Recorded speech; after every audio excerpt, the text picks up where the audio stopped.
வணக்கம். மாண்புமிகு முதலமைச்சர் மு க ஸ்டாலின் அவர்கள் ஒவ்வொரு நாளும் மக்கள் நலத்திட்டங்களை தீட்டி செயல்படுத்தி வருகிறார். அவற்றில் முதன்மையானவற்றை தொகுத்து என்றும் முதல்வர் என்ற தொகுப்பில் காணொலியாக பார்த்து வருகிறோம். அதன்படி இந்த வாரம் நடந்த முக்கியமான நடவடிக்கைகளை தற்போது பார்க்கலாம். இது என்றும் முதல்வர்.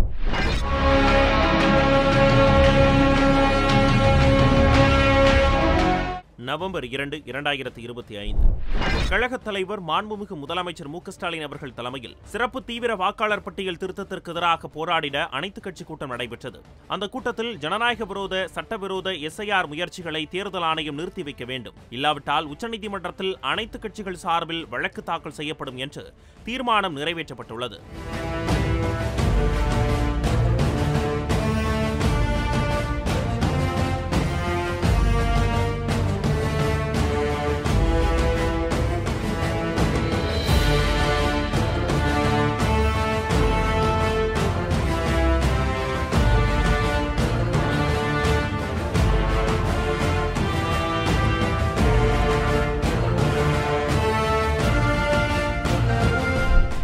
சென்னை நுங்கம்பாக்கம் டென்னிஸ் விளையாட்டு அரங்கில் நடைபெற்ற சென்னை ஓபன் சர்வதேச மகளிர் டென்னிஸ் சாம்பியன் போட்டிகளில் ஒற்றையர் பிரிவில் சாம்பியன் பட்டம் வென்ற இந்தோனேஷியாவைச் சேர்ந்த வீராங்கனை ஜானிஸ் ஜென் மற்றும் 2ஆம் இடம் பிடித்த ஆஸ்திரேலியா நாட்டைச் சேர்ந்த கிம்பர்லி பிரல் ஆகியோருக்கு கோப்பைகள் மற்றும் பரிசுத் தொகைக்கான காசோலைகளை மாண்புமிகு முதலமைச்சர் மு க ஸ்டாலின் அவர்கள் வழங்கி பாராட்டினார்.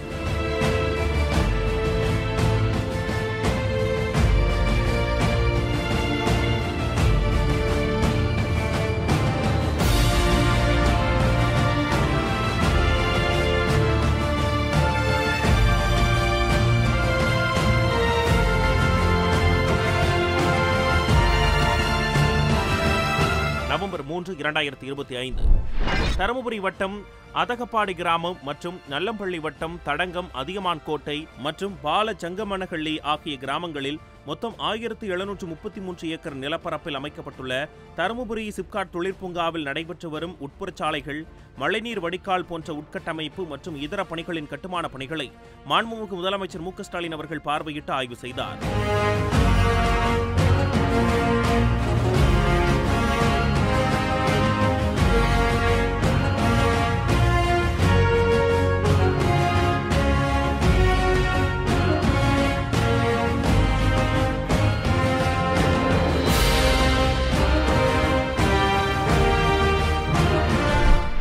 மேலும் தருமபுரி நகராட்சிக்கு அருகில் உள்ள ரெட்டியள்ளி கிராமம் சோகத்தூர் பஞ்சாயத்திற்குட்பட்ட பகுதிகளில் 10 ஏக்கர் பரப்பளவில் ரூபாய் 39 கோடியே 14 லட்சம் மதிப்பீட்டில் நடைபெற்று வரும் தருமபுரி நகராட்சி புதிய பேருந்து நிலையத்தின் கட்டுமான பணிகளை பார்வையிட்டு ஆய்வு செய்தார்.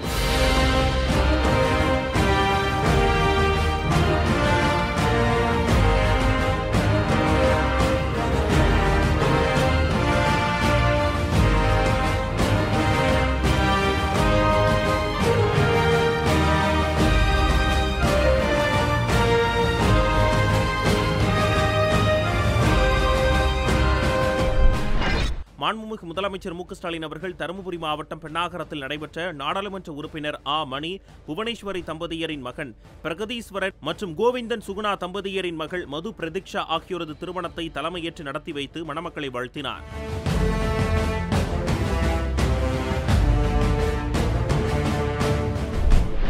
திருமண விழாவில் உரையாற்றிய மாண்புமிகு முதலமைச்சர் அவர்கள் பாஜக எத்தகைய சதிச்செயலை செய்தாலும் அது தமிழ்நாட்டில் எடுபடாது, 2026இல் திராவிட முன்னேற்றக் கழக ஆட்சி நிச்சயம் அமையும் என்று உறுதிபட கூறினார். பாஜகவுக்கு பயந்து தேர்தல் ஆணையத்தோட நடவடிக்கையை எதிர்க்க பழனிசாமி பயப்படுகிறார். அதே நேரத்தில் அதிமுக தொண்டர்களுக்கு அறிக்கையும் அவர் வெளியிட்டிருக்கிறார். இன்று பத்திரிகையை நீங்க பார்த்திருக்கலாம். இதை காட்டுகிறது, தேர்தல் ஆணையத்தோட நடவடிக்கையில பழனிசாமி அவர்களுக்கு சந்தேகம் இருக்கிறது இது காட்டுகிறது. ஆனால் அவரால் வெளிப்படையாக இதை எதிர்க்க முடியல. தான் பாஜகவுடைய பாதம் தாங்கி பழனிசாமி என்பதை நொடிக்கு ஒரு முறை அவர் நிரூபிச்சுக்கிட்டு இருக்கிறார். நான் உறுதியா சொல்றேன், பாஜக எப்படிப்பட்ட சதி செயலை செய்தாலும் அவங்களால தமிழ்நாட்டில் எதுவும் செய்ய முடியாது என்பதை அழுத்த திருத்தமாக நான் குறிப்பிட விரும்புகிறேன். அதனாலதான் தங்களுடைய திட்டங்கள் தமிழ்நாட்டில் எதுவும் எடுபட மாட்டேங்குது என்கிற அந்த ஆத்திரத்தில் தான் நம்ம மேல இருக்கக்கூடிய வன்மத்துல தான் இப்ப என்ன பேசுறாங்க, அதிலும் குறிப்பா மாண்புமிகு பிரதமர் மோடி அவர்களே போய் பீகார் மாநிலத்தில் போய் என்ன பேசியிருக்கிறார்? தான் எல்லாருக்குமான பிரதமராக விலகிக் கொண்டிருக்கக்கூடியவர் மோடி அவர்கள். ஆனால் அங்கே போய் என்ன பேசுகிறார் என்று சொன்னால், தமிழ்நாட்டை காட்டி பீகார்ல வெறுப்பு பேச்சை பேசியிருக்கிறார். வந்தாரை வாழ வைக்கக்கூடிய தமிழ்நாட்டை எல்லோருடனும் சகோதரத்துடனும் பழகக்கூடிய நம்மை பற்றி இந்த மண்ணில் வாழக்கூடிய எல்லாருக்கும் நல்லா தெரியும். கடந்த 1ஆம் தேதி வெளியாகி இருக்கக்கூடிய தினத்தந்தி நாளிதழ்கள் கூட பீகார் மாநிலத்தைச் சேர்ந்த மக்கள் அழைத்திருக்கக்கூடிய பேட்டியை நீங்க எல்லாம் பார்த்திருப்பீங்க. அதெல்லாம் பார்க்கும்போது எனக்கே பெருமையாக இருக்கிறது. தமிழ்நாடு எப்படியெல்லாம் எங்களுக்கு வாய்ப்புகளை உருவாக்கி தருது, தங்களுடைய வாழ்க்கை தரத்தை எப்படியெல்லாம் உயர்த்தி இருக்குதுன்னு மிக தெளிவா பீகார் மக்கள் தமிழ்நாட்டில் வந்து பணிபுரியக்கூடிய, தொழில் செய்து கொண்டிருக்கக்கூடிய, வாழ்ந்து கொண்டிருக்கக்கூடிய அந்த பீகார் மக்கள் பேசியிருக்கிறார்கள். ஆனால் மாண்புமிகு பிரதமர் அவர்கள் பீகார்ல வாக்கரசியலுக்காக அங்கே போய் நாடகத்தை நடத்தி இருக்கிறார். நான் கேட்கிறேன், மாண்புமிகு பிரதமர் மோடி அவர்கள் பீகார்ல பேசின அதே கருத்தை இந்த தமிழ்நாட்டில் வந்து பேச முடியுமா? பேசுவாரா? பேசுவதற்குரிய தைரியம் இருக்கிறதா என்ற கேள்வியைத்தான் நான் கேட்க விரும்புகிறேன்.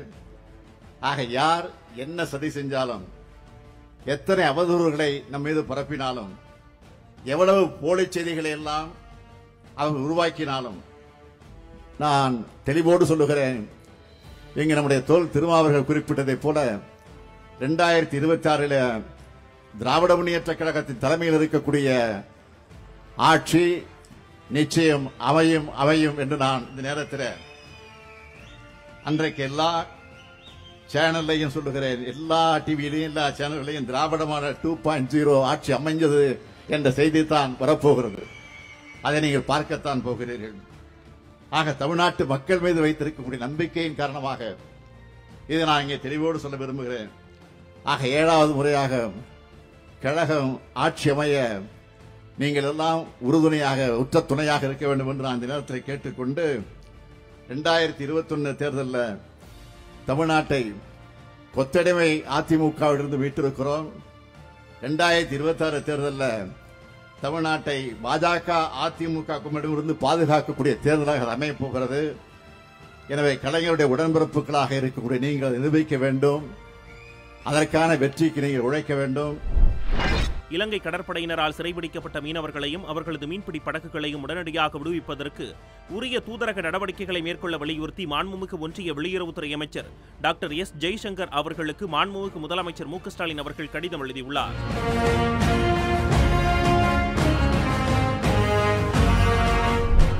நம்ம ஸ்கூல் நம்ம ஊரு பள்ளி முன்னெடுப்பில் இதுவரை 1000 கோடி ரூபாய் மதிப்பிலான உதவிகள் பெறப்பட்டுள்ளது குறித்து மாண்புமிகு முதலமைச்சர் மு.க. ஸ்டாலின் அவர்கள் வெளியிட்டுள்ள சமூக வலைதள பதிவில் 1000 கோடியை தொட்டது நம்ம ஸ்கூல் நம்ம ஊரு பள்ளி நிதி, நல்லுள்ளங்களுக்கு நன்றி. இந்த ஆண்டு மட்டுமே 46,767 கோடி ரூபாய் நிதி ஒதுக்கீட்டுடன் இந்தியாவிலேயே பள்ளிக்கல்வியில் பெரும் கவனம் செலுத்தி வருகிறது நமது திராவிட மாடல் அரசு. அரசின் முயற்சிகளுக்கு பக்கபலமாக 5 லட்சம் ரூபாயை முதல் நன்கொடையாக வழங்கி நான் தொடங்கி வைத்த நம்ம ஸ்கூல் நம்ம ஊரு பள்ளி முன்னெடுப்பில் இதுவரை 1000 கோடி ரூபாய் மதிப்பிலான உதவிகள் பெறப்பட்டுள்ளது. அவற்றின் மூலம் ஆயிரக்கணக்கிலான அறிவியல், தொழில்நுட்பம், பொறியியல் மற்றும் கணிதம் ஆய்வகங்கள், ஸ்மார்ட் வகுப்பறைகள், நவீன கழிப்பறைகள், திறன் பயிற்சிகள் உள்ளிட்ட பணிகளை அரசு பள்ளிகளில் நிறைவேற்றியுள்ளோம். நம்மை வளர்த்த சமூகத்திற்கும் பள்ளிக்கும் உதவ வேண்டும் என்ற உயர்ந்த உள்ளத்தோடு பங்களித்த 885 நிறுவனங்கள் மற்றும் 1500 நன்கொடையாளர்களுக்கும் நன்றிகள். இத்தனை பேரின் நம்பிக்கையை காப்பாற்றும்படி வெளிப்படைத்தன்மையோடும் நேர்மையாகவும் செயல்பட்டு நற்பெயரை பெற்றுத் தந்துள்ள பள்ளிக்கல்வித்துறை அமைச்சர் அன்பில் மகேஷ் பொய்யாமொழி மற்றும் நம்ம ஸ்கூல் நம்ம ஊரு பள்ளி அறக்கட்டளை தலைவர் திரு வேணு சீனிவாசன் ஆகியோருக்கு பாராட்டுகள் என்று குறிப்பிட்டுள்ளார்.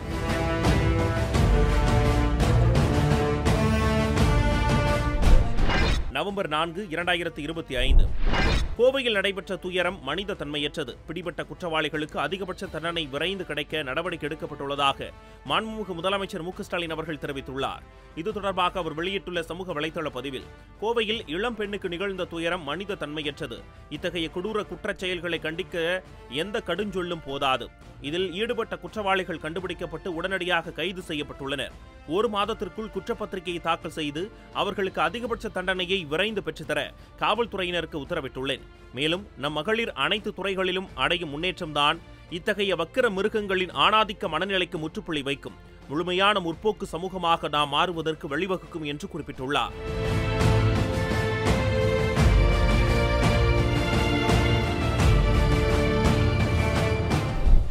நவம்பர் 5, 2025 மாண்புமிகு முதலமைச்சர் மு.க. ஸ்டாலின் அவர்கள் தொழில் முதலீட்டு ஊக்குவிப்பு மற்றும் வர்த்தகத்துறை சார்பில் வேலூரில் 32 கோடி ரூபாய் செலவில் 600 தகவல் தொழில்நுட்ப வல்லுநர்களுக்கு புதிய வேலைவாய்ப்புகளை உருவாக்கும் வகையில் அமைக்கப்பட்டுள்ள வேலூர் மினி டைடல் பூங்காவினை திறந்து வைத்தார். மேலும் நாமக்கல் மாவட்டம் ராசிபுரத்தில் 37 கோடி ரூபாய் மதிப்பீட்டில் 600 தகவல் தொழில்நுட்ப வல்லுநர்களுக்கு புதிய வேலைவாய்ப்புகளை உருவாக்கும் வகையில் மினி டைடல் பூங்கா அமைப்பதற்கு அடிக்கல் நாட்டினார்.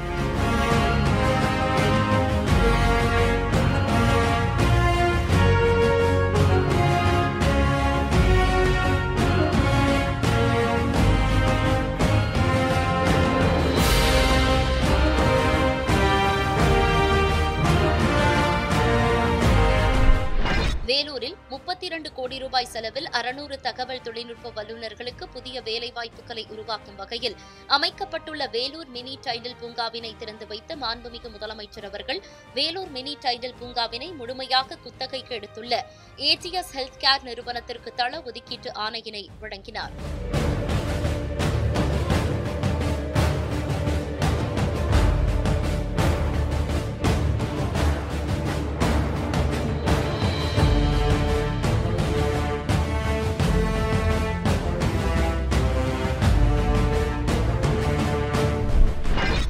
தலைவர் மாண்புமிகு தமிழ்நாடு முதலமைச்சர் மு.க. ஸ்டாலின் அவர்களை முகாம் அலுவலகத்தில் கழக இளைஞரணி செயலாளரும் துணை முதலமைச்சருமான உதயநிதி ஸ்டாலின் அவர்கள் சந்தித்து சென்னை வள்ளுவர் கோட்டத்தில் நடைபெறவுள்ள திமுக 75 அறிவு திருவிழாவிற்கான அழைப்பிதழை வழங்கினார்.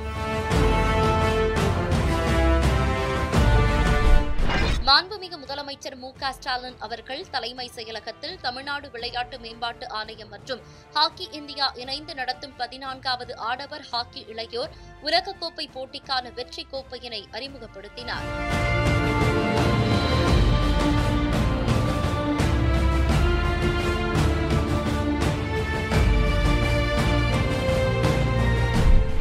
மாண்புமிகு முதலமைச்சர் மு.க. ஸ்டாலின் அவர்கள் தலைமை செயலகத்தில் VMS சுபகுணராஜன் அவர்களால் தொகுக்கப்பட்டு விஜயசங்கர் அவர்களால் மொழிபெயர்க்கப்பட்ட தந்தை பெரியார் அவர்கள் சாதி ஒழிப்பு மாநாடுகளில் ஆற்றிய உரைகளின் ஆங்கில மொழிபெயர்ப்பு நூலான Caste and the Crisis of Dignity, Periyar E.V. Ramasamy Speak at the Caste Association Meeting and the Caste Abolition Conference என்ற நூலினை வெளியிட மாண்புமிகு துணை முதலமைச்சர் உதயநிதி ஸ்டாலின் அவர்கள் பெற்றுக் கொண்டார்.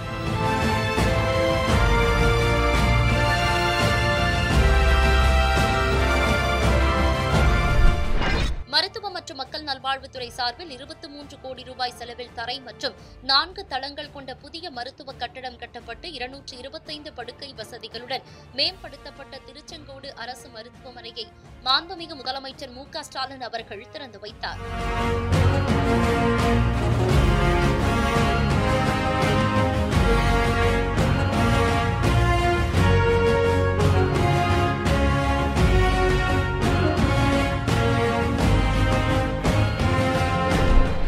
இந்து சமய அறநிலையத்துறை திருக்கோவில்கள் சார்பில் நடத்தப்படும் அர்ச்சகர், ஓதுவார், தவில் மற்றும் நாதஸ்வரம், வேத ஆகம பாடசாலை ஆகிய 18 பயிற்சி பள்ளிகளில் முழு நேரமாக பயிற்சி பெறும் 297 மாணவ மாணவியருக்கு உயர்த்தப்பட்ட ஊக்கத்தொகை ரூபாய் 10,000 மற்றும் பகுதி நேரமாக பயிற்சி பெறும் 66 மாணவ மாணவியர்களுக்கு உயர்த்தப்பட்ட ஊக்கத்தொகை ரூபாய் 5,000 ஆகியவற்றை வழங்கிடும் அடையாளமாக 10 மாணவ மாணவியர்களுக்கு உயர்த்தப்பட்ட ஊக்கத்தொகைக்கான வங்கி வரைவோலைகளை மாண்புமிகு முதலமைச்சர் மு.க. ஸ்டாலின் அவர்கள் வழங்கினார்.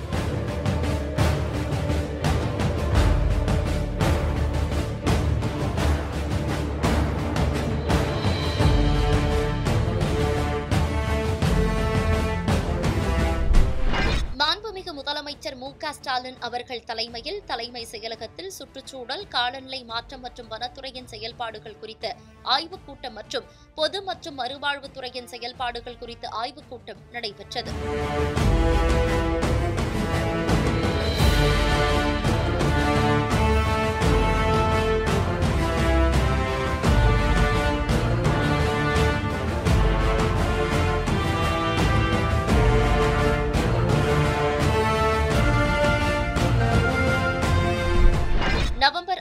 2025. மாண்புமிகு முதலமைச்சர் மு க ஸ்டாலின் அவர்களை முகாம் அலுவலகத்தில் நாடாளுமன்ற உறுப்பினர் அருண் நேரு ஜெர்மனி நாட்டின் நவம்பர் 9 மற்றும் 14 வரை நடைபெறவுள்ள நாடாளுமன்ற ஜனநாயக மற்றும் கூட்டாட்சி குறித்த சுற்றுப்பயணத்தில் கலந்து கொள்ள செல்வதையொட்டி சந்தித்து வாழ்த்து பெற்றார். கழகத் தலைவர் மாண்புமிகு முதலமைச்சர் மு க ஸ்டாலின் அவர்களை சென்னை வடக்கு திட்ட மின் கழக தொமுச தேர்தலில் 3வது முறையாக சென்னை வடக்கு திட்ட செயலாளராக வெற்றி பெற்ற மாநில தலைவர் கே சசிகுமார் தலைமையில் புதிய நிர்வாகிகள் சந்தித்து வாழ்த்து பெற்றனர். மாண்புமிகு முதலமைச்சர் மு க ஸ்டாலின் அவர்களை சென்னை அண்ணா அறிவாலயத்தில் தமிழ்நாடு கொங்கு இளைஞர் பேரவையின் நிறுவன தலைவர் தனியரசு அவர்கள் சந்தித்து பேசினார். நவம்பர் 7, 2025 மாண்புமிகு முதலமைச்சர் மு க ஸ்டாலின் அவர்கள் சென்னை அண்ணா அறிவாலயம் கலைஞர் அரங்கில் நடைபெற்ற செங்குன்றம் பேரூராட்சி மன்றத்தின் முன்னாள் துணை பெருந்தலைவர் இரா ஏ பாபு அவர்களின் இல்ல திருமண விழாவிற்கு தலைமையேற்று நடத்தி வைத்து வாழ்த்தினார்.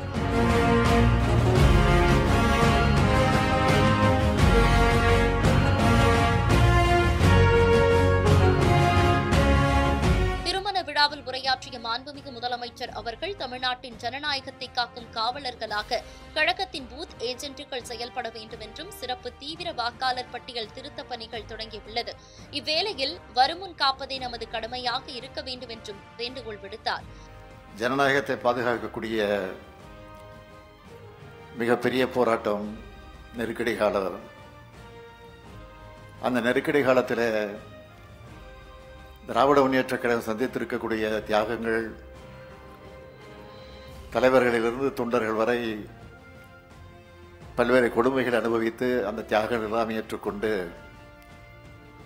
அவர்கள் பட்டிருக்கக்கூடிய கஷ்டங்கள், நஷ்டங்கள் இதெல்லாம் வரலாற்றில் தெளிவாக பதிந்திருக்கக்கூடியவை. அப்படிப்பட்ட வரலாற்றை பதிவாகி இருக்கக்கூடிய வகையில் எதற்கும் அஞ்சாமல் எந்த தியாகத்திற்கும் தயாராக இருக்கக்கூடியவர்களாகத்தான் திராவிட முன்னேற்ற கழகத்தை சார்ந்தவர்கள் இருந்திருக்கிறார்கள். அதனால்தான் இன்றைக்கும் கம்பீரமாக நம்முடைய திராவிட முன்னேற்ற கழகம் பீடுநடை போட்டுக் கொண்டிருக்கிறது.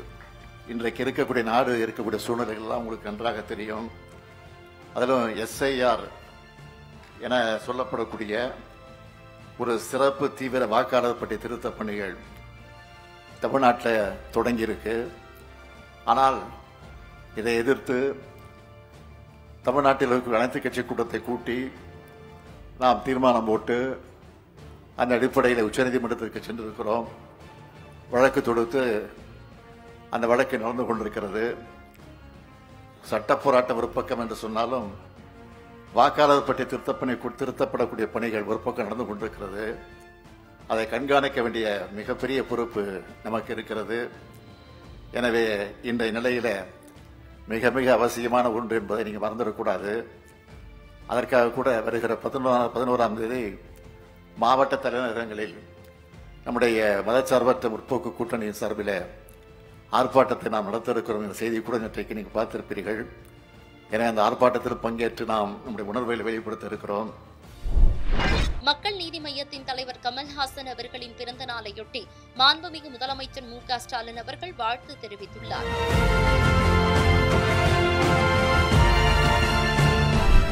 நவம்பர் 8, 2025 திராவிட முன்னேற்றக் கழகத்தின் பவள விழா ஆண்டு நிறைவையொட்டி திமுக தலைவர் மாண்புமிகு முதலமைச்சர் மு க ஸ்டாலின் அவர்களின் வழிகாட்டுதலின்படி மாபெரும் அறிவு திருவிழாவை திமுக இளைஞரணி செயலாளரும் துணை முதலமைச்சருமான உதயநிதி ஸ்டாலின் அவர்கள் முன்னெடுத்துள்ளார்.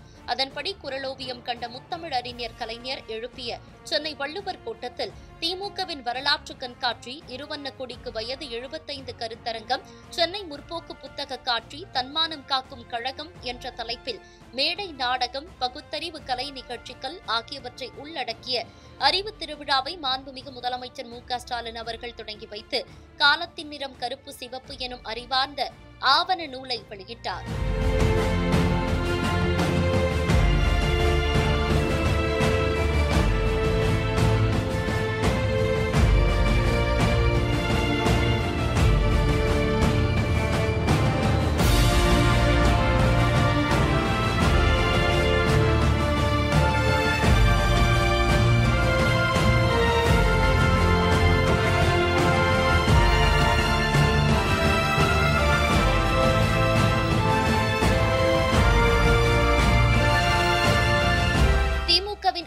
திருவிழாவை தொடங்கி வைத்து சிறப்புரையாற்றிய மாண்புமிகு முதலமைச்சர் மு.க. ஸ்டாலின் அவர்கள் அறிவை மையப்படுத்தி அறிவொலியை பரப்புவதே திமுகவின் கடமை என கூறினார். மேலும் நாடு போற்றும் இயக்கமாக திகழும் திமுக சமூக நீதிக்காக 75 ஆண்டுகள் போராடியது என்றும் திமுகவின் வரலாறு தெரியாதவர்கள் நம்மை மிரட்டி பார்க்க முயற்சிக்கிறார்கள், திமுகவை அழிக்க நினைப்பவர்களின் எண்ணம் ஒருபோதும் நிறைவேறாது என்றும் தெரிவித்தார். திராவிட முன்னேற்ற கழகத்தோட 75ஆம் ஆண்டு பயணத்தை நினைவு கூறக்கூடிய இந்த விழாவிற்கு அறிவு திருவிழான்னு உதயநிதி பேர் வச்சிருக்கிறார். இதைவிட பொருத்தமான தலைப்பு வேற இருக்க முடியாதுன்னு தான் சொல்லணும். அறிவொளியை பரப்புவதையே தலையாய கடமையாக நினைச்சு இயங்கி வரக்கூடிய கட்சியோட 75ஆம் ஆண்டு கொண்டாட்டத்தை அறிவு திருவிழான்னு சொல்லாம வேற என்ன சொல்லி அழைக்க முடியும்? உலக பொதுமறை வழங்கிய வள்ளுவருக்கான இந்த கூட்டத்தில் தலைவர் கலைஞர் விரும்பிய அறிவு திருவிழாவை ஏற்பாடு செய்துள்ள இளைஞரணியின் செயலாளர் கொள்கை இளவல் தம்பி உதயநிதி அவர்களையும் அவருக்கு துணை நிற்கக்கூடிய இளைஞரணியினுடைய தம்பிமார்களையும் நெஞ்சார பாராட்டுகிறேன். தலைமை கழகத்தின் சார்பில் அவர்களை மனதார வாழ்த்துகிறேன். அந்த பெருமையோடு அவருக்கு ஒரு வேண்டுகோள் வைக்க விரும்புகிறேன். ஏன் என்னுடைய அன்பு கட்டளை என்று கூட சொல்லலாம். இந்த அறிவு திருவிழாவை இத்தோடு நிறுத்தாமல் தொடர்ந்து ஆண்டுதோறும் நீங்கள் நடத்திட வேண்டும். நிச்சயம் இளைஞரணி இதை சிறப்பாக நடத்தும் என்ற நம்பிக்கை எனக்கு நிரம்ப உண்டு. முழுக்க முழுக்க சாமானியர்களால் தொடங்கப்பட்டு 1967 முதல் மாநில கட்சியா ஆட்சியை பிடிச்ச சாதனை பிடிச்ச கழக வரலாற்றை இன்று வரை மீண்டும் மீண்டும் பல்வேறு கோணங்கள்ல பல ஆய்வாளர்கள் ஆர்வத்தோடு ஆராய்ச்சி பண்ணிக்கிட்டே இருக்காங்க. கழகத்தோட தலைவர்கள் இருந்து கடைகோடி தொண்டர் வர சுற்றி சுழன்று பணியாற்றினாங்க. 18 ஆண்டுகள் உயிரை கொடுத்து ஒவ்வொருத்தரும் உழைச்சாங்க. எத்தனை பத்திரிகைகள், எத்தனை புத்தகங்கள், எத்தனை கூட்டங்கள், எத்தனை கொள்கை வகுப்பெடுப்புகள், நாடகங்கள், திரைப்படங்கள், எத்தனை போராட்டங்கள், எத்தனை சிறைவாசங்கள், எத்தனை தியாகங்கள், எத்தனை துரோகங்கள். இப்படி நாம் பெற்ற வெற்றி என்பதை இனி யாரும் படைக்க முடியாத வரலாற்று சாதனை. இந்த வரலாறு பற்றியெல்லாம் தெரியாத சிலர் நம்மை மிரட்டி பார்க்கிறாங்க. இன்னும் சில அறிவியலிகள் திமுக போல வெற்றி பெறுவோம்னு பகல் கனவு காண்றாங்க. திமுக போல் வெற்றி பெற திமுக போல் உழைப்பும் அறிவும் தேவை. ஒரு சூரியன், ஒரு சந்திரன், ஒரு திமுக தான். இப்படி ஒரு இயக்கம் இந்த மண்ணில் தோன்ற முடியாது. இங்க இருக்கக்கூடிய இளைஞர்களை தெரியுமார்கள் நான் கேட்க விரும்புவது, களத்துல வேலை செய்கிற நீங்க எந்த ஒரு போலி வாக்காளரும் இடம்பெறாம பார்த்துக்கணும். உண்மையான நம்ம வாக்காளர்கள் விடுபடாம பார்த்துக்கணும். யாருடைய வாக்குறுதியும் பறிபோகாம பார்த்துக்கணும். அதுக்கான களப்பணி ஆற்றணும். நம்ம இயக்க வரலாறு முழுக்கவே போராட்ட வரலாறு தான். நம்முடைய போராட்ட வரலாற்றை நினைவூட்டும் கொள்கை திருவிழா தான் இந்த அறிவு திருவிழா. முற்போக்கு விழாவா? கருப்பு, சிவப்பு, நீலம் சேர்ந்திருக்கிறப்போ எந்த காவியாலும் நம்ம எதுவும் செய்ய முடியாது. இந்தியாவின் ஜனநாயகத்தையும் தமிழ்நாட்டு எதிர்காலத்தை காக்க 2019 முதல் தொடரக்கூடிய நம்முடைய பயணம் 2026 மாபெரும் வெற்றியை பெறும். திராவிட மாடல் 2.0 ஆட்சி அமையும். தந்தை பெரியாரின், பேரறிஞர் அண்ணாவின், தலைவர் கலைஞரின், இந்த முத்துவேல் கருணாநிதி ஸ்டாலின் கொள்கை வாரிசுகள் இருக்கும் வரையும் தமிழ்நாடு தலைக்குனியாது, தமிழ்நாடு போராடும், தமிழ்நாடு வெல்லும்.